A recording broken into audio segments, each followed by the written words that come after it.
In today's video, I am going to be breaking down Rob Dillingham and what makes him such a great basketball player and why he is going to be a fantastic NBA player as well. So let's get down, let's check him out really quickly. If you want to be able to jump higher, make sure to go check out my vertical jump training book that is down in the description below. Now let's get down and check out Rob Dillingham, and if you want the app that I am using where I can draw on the screen, the link is down there as well. It's called CoachLens, and you can get 10% off with my link. Okay, so right here, what's happening is he is on a fast break. It's essentially one-on-one. Anytime you're in this situation, you better be trying to get to that rim. If you are a good enough scorer, you should be able to get the basket here. You should be unstoppable. What he is able to do in this situation is he keeps that ball away from that defender. How he is able to do this is he puts his body in the way between the defender and the ball. Then he's able to make contact first with his body. By the offensive player making that contact first, instead of the defender making the contact first, that will throw the defender off balance, which will give you the advantage. By making that contact first, he is able to keep that ball away from that defender. He forces that defender to have his hands up, and if they don't, it's going to be a foul. And then he was able to score easily that basket on that fast break. Now, this is why I think he's going to fit into pretty much any team in the NBA right now. He could probably even have done it this year. He attacks the paint, and he attacks the paint hard and fast. This collapses the defense. The NBA, most teams are running a strategy where they just want to get that ball into the paint because they want to collapse the defense, and then they want you to kick that pass or that ball out to the perimeter for a three-point shot. Essentially, what you are doing here is you are creating open shot opportunities. If this man was to rotate down to cover this shot, it would be an extra pass. However, he wasn't doing that, so this is a wide open three-point shot. This is exactly why you want to attack the paint. And if you are looking to get more assists in your offense, just by simply doing a 1 or 2 dribble attack into the paint and collapsing the defense can get you a lot of assists by kicking that ball out. Obviously, if your coach allows you to shoot a 3. Still to this day, there's still some coaches that say no to three-point shooters. It surprises me every time I hear it. Now, this next clip, again, I wouldn't call this a fast break. However, there's only 3 guys back on defense. It's essentially a 3-on-3 situation, and in this case, depending on your coach, you may or may not want to attack the basket, but at this level, when you've got the skill that Rob Dillingham has, you need to be able to get that ball to the rim. That's exactly what he does here. However, I'm going to be talking to you about what he does with the backboard, and that is when he puts this layup up, look at how high he hits that backboard. He's not just hitting the backboard here, he's hitting the backboard way up here.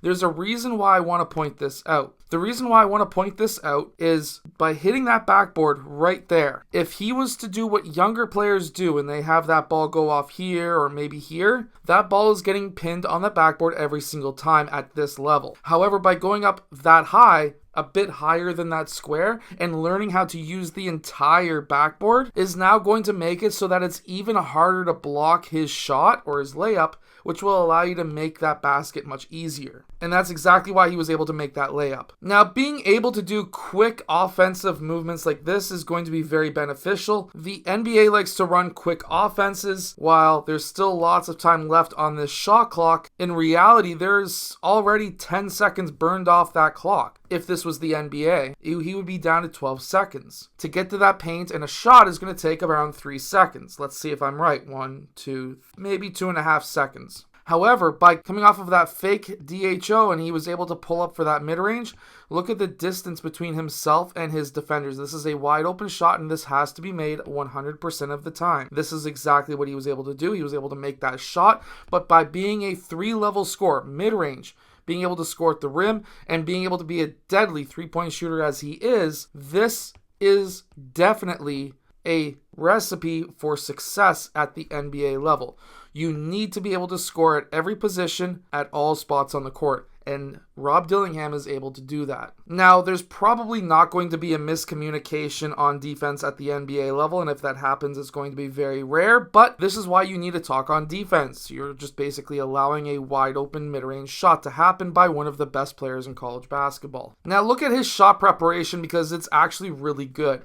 He doesn't need to have the ball in his hands to be able to score. They get a quick paint touch. They kick this ball out, which rotates Rob Dillingham's defender off of him. Somebody needs to be rotating up to cover Rob Dillingham, but nobody is doing that. Rob Dillingham is getting low. He's in shot preparation, knees slightly bent, hands up, eyes facing the ball. Got his hands up. He's then hopping into his shot. He's got a man who's closing out, but look at the lack of dip that he has on his shot. He very quickly just dips that ball, and if he was to actually remove that dip altogether, he's going to have a much faster shot. But because he's able to set up off ball, he's going to be a very deadly shooter, as we see right here, but at the NBA level. Now here we have Rob Dillingham trailing the play, and it's always a good idea. Like, this is not necessarily a play that's drawn up, but if I was a guard with the ball and I've got a guy going full speed coming down court as the trail man, I don't care if he's a center, he's getting that ball. And that's exactly what happens here. He's already got a full head of steam. He's already got a massive advantage on whatever defender is going to come out and try to defend him. He then attacks that rim hard, one dribble, and because he was attacking so hard,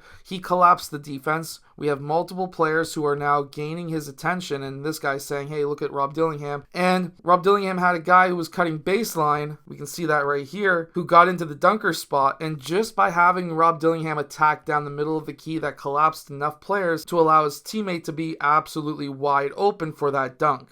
If you are looking to be a very high level player, these are some of the tips that you need to be able to make it to this level. Obviously, there's many other tips, and I cover that in other videos and future videos as well. But if you want to become a great player, do these things that Rob Dillingham does, and you are going to have a very high chance of success. Anyways, hit that like button, subscribe. Make sure to go check out my vertical jump training book down in the description below, and I will see you guys again in my next video.